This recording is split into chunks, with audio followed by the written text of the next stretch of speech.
Nous sommes au parc du Château d'Épinal qui accueillera de nouveau ce dimanche le trail des terroirs vosgiens avec également du VTT et marche dégustation. La manifestation n'a pas pu avoir lieu en 2020 et 2021, vous vous doutez pourquoi.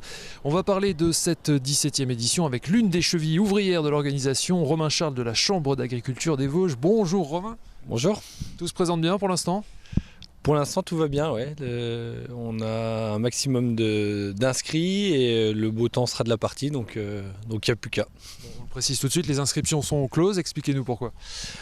Cette année, en fait, on a clôturé les inscriptions ce vendredi pour plusieurs raisons. La première, c'était d'un point de vue sanitaire pour qu'on puisse gérer le nombre de personnes présentes sur le parc du château et les ravitaillements.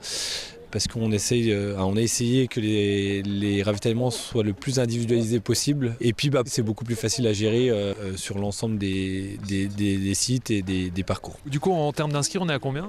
On est à peu près à 5000 inscrits. On va dépasser les 1000 inscrits pour les VTT. Les marcheurs, on va être aux environs de 2800. Et trail, on sera autour de 600-700. On est habitué à avoir 900 trailers sur les deux courses parce qu'on a un 11 km et un 21 km. Et cette année, on aura peut-être 100 à 200 inscrits de moins. Oui. Plus les courses scolaires l'après-midi, on sera entre 300 et 400. Donc on sera pas loin de notre record, je pense, si ce n'est pas notre record, qui est de 5200 participants en 2016. Si vous travaillez avec le Vélos Club Spinalien pour les parcours VTT, avec le Club Vosgien pour la marche et puis avec l'Athlé Vosges qu'on retrouvera juste après pour le trail, est-ce qu'il y a des nouveautés sur ces parcours en gros ? VTT, ça bouge un petit peu, mais là on est plus par rapport à la réglementation pour respecter les sentiers, etc. Marcheurs, on a un nouveau parcours donc de 14 km qui va vers la forêt de Dévillers. C'est la première fois qu'on va faire ce parcours-là. Et la marche de 8 km reste à peu près le même parcours. Donc en termes de nouveautés, le trail un nouveau 11 km et la marche un nouveau parcours 14 km. Le reste, ça reste à peu près pareil. Globalement, on va dire qu'on ne change pas une formule qui gagne. C'est un événement qui marche bien, qui est attendu. C'est vrai que depuis fin d'année dernière, dès qu'on a annoncé la date, on a eu beaucoup de messages sur les réseaux sociaux notamment pour nous dire « Ah cool, ça revient ». Et puis je pense que le contexte fait que aussi sanitaire fait que le retour de cet événement-là va faire énormément de bien à beaucoup de personnes. Merci beaucoup Romain, on se retrouve ici avec un peu plus de monde je pense dimanche matin. C'est ça, rendez-vous dimanche. Petit tour sur les parcours de ce trail des terroirs vosgiens que les bénévoles de l'Athletic Vosges Entente Club ont commencé à baliser ce vendredi matin. On va voir tout ça avec le président de l'AVEC, Yvan Piller. Bonjour Yvan, comment ça va ? Bonjour, ça va très bien, merci. On le disait il y a un instant, les dossards de trail ne s'arrachent plus comme avant. Hein. Disons que depuis le Covid, il y a une difficulté de reprendre un petit peu sur les trails, mais enfin, bon, on est quand même assez optimiste, je pense que ça va s'arranger. Mais c'est vrai que c'est un peu dur à partir. Comment vous l'expliquez ? C'est les gens qui ont pris l'habitude de faire d'autres activités, de faire tout seul ? Ça s'explique un petit peu sur ce qu'on rencontre partout, même dans les clubs, on se rend compte que beaucoup prennent ça un peu en loisir, ils viennent pas, selon leur désir. Il y a beaucoup moins d'envie de compétition. Et à partir de là, c'est sûr qu'il fait, peut-être qu'il va faire beau, ils vont peut-être se décider au dernier moment.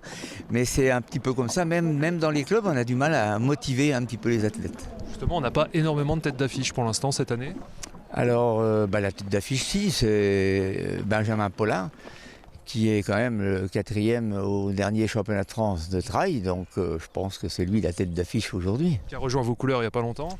Qui a rejoint Athlé Vosges Épinal depuis, ce qui est tout à fait logique, puisqu'il est spinalien, il travaille à Épinal, il habite. Bon, ce qui était logique qu'il revienne chez nous. Pour les parcours, il y a déjà une petite nouveauté, c'est que le petit format a été légèrement rallongé.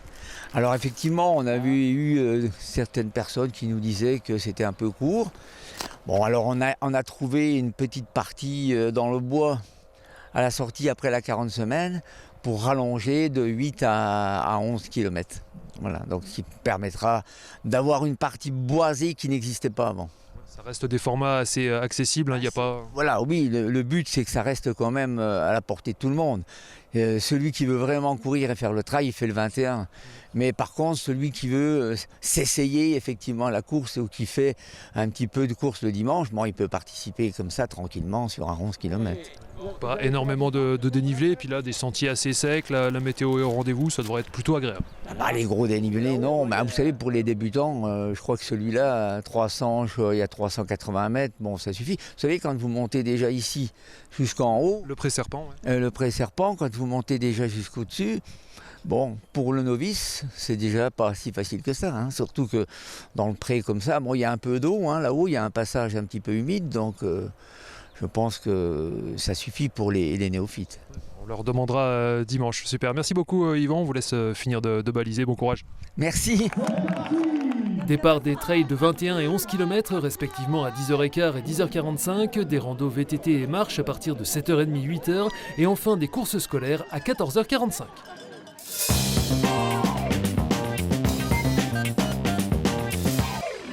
Dans le reste de l'actualité sportive, du football tout d'abord pour le SAS qui accueille samedi la réserve du FC Metz. Après avoir concédé le match nul il y a 15 jours à domicile face à Fleury, puis à Saint-Maur-Lusitanos la semaine passée, les Spinaliens vont devoir faire le plein pour se rapprocher à nouveau du podium, objectif fixé en cette fin de saison. Coup d'envoi à 18h au stade de la Colombière. En National 3, déplacement chez des réserves également pour l'US Raon-l'Étape et l'ES Town, respectivement chez le Racing Club de Strasbourg et à Troyes.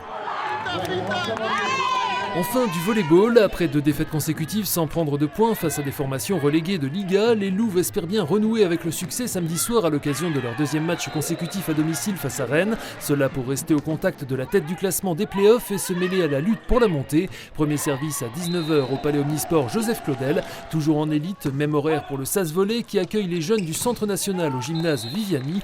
Victoire impérative pour les Spinaliens, actuellement premiers relégables, et qui pourraient sortir la tête de l'eau selon le résultat de la confrontation de leurs concurrents directs lors de cette 4e journée des Playdowns. En National 2, enfin, l'opération maintien se poursuit également pour l'AS Gérardmer qui recevra Mulhouse ce samedi à 20h30 à la Halle des Sports. Et pour les filles du CAM, désormais sans entraîneur après la démission de Dorel Stéphan et qui se déplacent à Villejuif.